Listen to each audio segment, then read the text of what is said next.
Olá, bom domingo a todos. Desde criança eu ouvia falar, as pessoas falando sobre o fim do mundo e a gente criança fica observando, quando é criança tem medo de ouvir essa palavra de fim de mundo, que é o fim da humanidade e a morte de uma criança. E eu fui acompanhando no meu dia a dia, quando chegou no ano 2000, todo mundo esperava, a maioria das pessoas esperava a realização deste fim de mundo. Estava eu e meu pai numa varanda e uma irmã, e meu pai ficou triste porque ele também esperava que o mundo fosse feito o seu julgamento no ano 2000 e não foi. E eu falei para o meu pai, não vai ser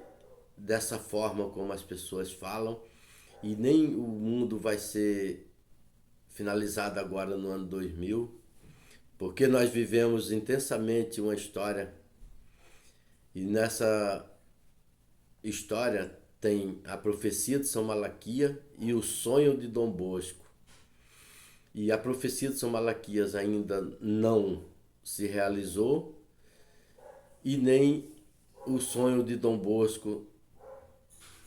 tinha sido realizado. E nós vamos seguir em frente porque nós temos ainda muito a navegar neste mar tempestuoso que estamos.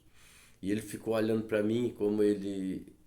sempre tinha mais assim uma sabedoria do que eu, e eu fiquei assim observando e não sabia eu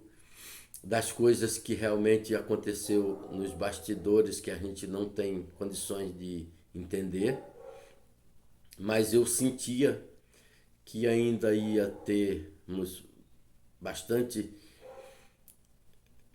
navegação pelo barco, pela essa embarcação que é a igreja de Jesus Cristo dentro deste mar tempestuoso que é o mundo e as dificuldades que nós temos para compreender as coisas divinas, e Deus vai nos dando o conhecimento aos poucos através dos seus desígnios. E aí ontem, assistindo mais uma vez o vídeo do Frei Tiago e ele insistindo e falando, chamando as pessoas para um conhecimento que realmente ele tem uma perseverança muito grande sobre as coisas que é relativo ao fim dos tempos. E ele falou que da profecia de São o Papa, que não me falta agora, mas eu vou chegar à conclusão. E aí, continuando no raciocínio, Dom Bosco, nos seus sonhos, ele viu como seria os tempos de hoje sobre o fim dos tempos e como a Igreja de Jesus ia sofrer as turbulências dos naufrágios, das perseguições, das tempestades,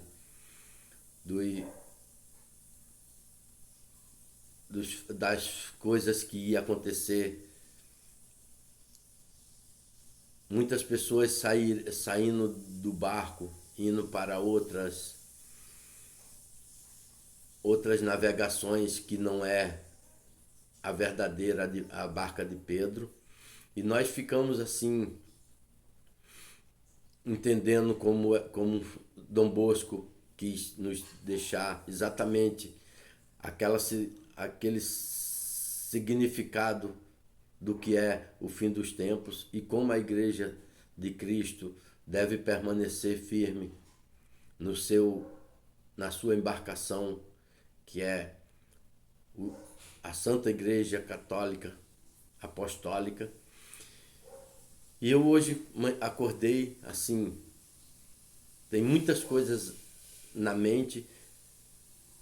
para falar e ao mesmo tempo não podemos deixar de fazer as coisas que sejam adequadas para nosso entendimento. E como a gente vê tantas pessoas saindo do seu natural, querendo procurar em outras religiões o sentido daquilo que Jesus falou da sua segunda vinda. Quando o apóstolo Paulo falou aos hebreus, ele falou que Cristo tinha vindo a primeira vez para apagar os pecados de muitos, e a segunda vez ele apareceria não por causa do pecado, mas para a salvação daqueles que o esperam. O mesmo apóstolo Paulo, na segunda epístola aos Tessalonicenses, falou que o anticristo já se operava, faltava só aquele que estava retendo ele desaparecesse, para que o anticristo entrasse no seu reinado com todas o conhecimento e todo o direito que ele tinha de se colocar no mundo, e ele ia se assentar no templo de Deus, apresentando-se como se fosse Deus. Então, se Jesus veio a primeira vez, nasceu no ventre de Maria, por obra e graça do Espírito Santo, ele veio apagar os nossos pecados, que fomos adquiridos pelo pecado de Adão, e ele veio, deu tudo o que ele podia para nos resgatar, nos resgatou, e agora a segunda vez, quando ele vem em glória e majestade, ele vem não para apagar os nossos pecados, mas para nós que esperamos verdadeiramente. Então, como esperar Jesus hoje, na sua segunda vinda, numa tempestade que está no mundo hoje? Tantas pessoas no barco de Pedro, de repente ele sai do barco e vai procurar outras embarcações. E as tempestades acontecem e pega essas embarcações que não é a barca de Pedro, é naufragada, e as pessoas se perdem e não têm direito à salvação. Mas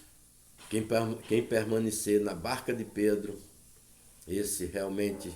chegará ao porto seguro, que é o céu, a Nova Jerusalém. Então eu fico aqui tentando botar uma colocação cabível nos dias de hoje, como as pessoas falam da Igreja Católica, o grande perigo que é ser um católico hoje, que não adore a idolatria. Os evangélicos falam muito que os católicos adoram a idolatria, e eu fico no meu interior vendo o que é idolatria. As pessoas pensam que idolatria é adorar uma imagem, idolatria é as pessoas se prostrar diante de uma imagem e fazer uma oração, mas a verdadeira idolatria é aquela que a pessoa pensa que está adorando a Deus, e em vez de estar adorando a Deus, está adorando o seu adversário no templo, que seria o templo de Deus, mas como a justiça de Deus é justa, e ele falou que o seu adversário ia se assentar no seu templo, apresentando como se fosse Deus, para que as pessoas que realmente estivessem na barca de Pedro entendessem que o templo de Deus não é aqui na terra. O templo de Deus é no tabernáculo, no Santo dos Santos, no céu. Então, aqueles que realmente adorar a Deus em espírito e verdade, esse não adora a imagem, nem idolatria nenhuma, porque ele está adorando o Criador do céu e da terra e de todas as coisas visíveis e invisíveis que nós podemos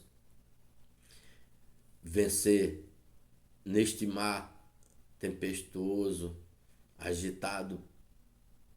por todas as tempestades. Um ser humano permanecendo firme na barca de Pedro e trazendo o seu espírito para adorar a Deus no verdadeiro tabernáculo, esse com certeza vencerá e permanecerá livre da tempestade do mundo. Por isso, espero que algumas pequenas palavras saídas da minha boca sirva de alento e de coragem para que as pessoas que tentam sair do barco de Pedro, que volte para ele, para que possamos chegar ao porto seguro da salvação. Tenham todos um domingo feliz, fique com Deus e salve Maria Santíssima, Rainha dos anjos e dos homens. Amém.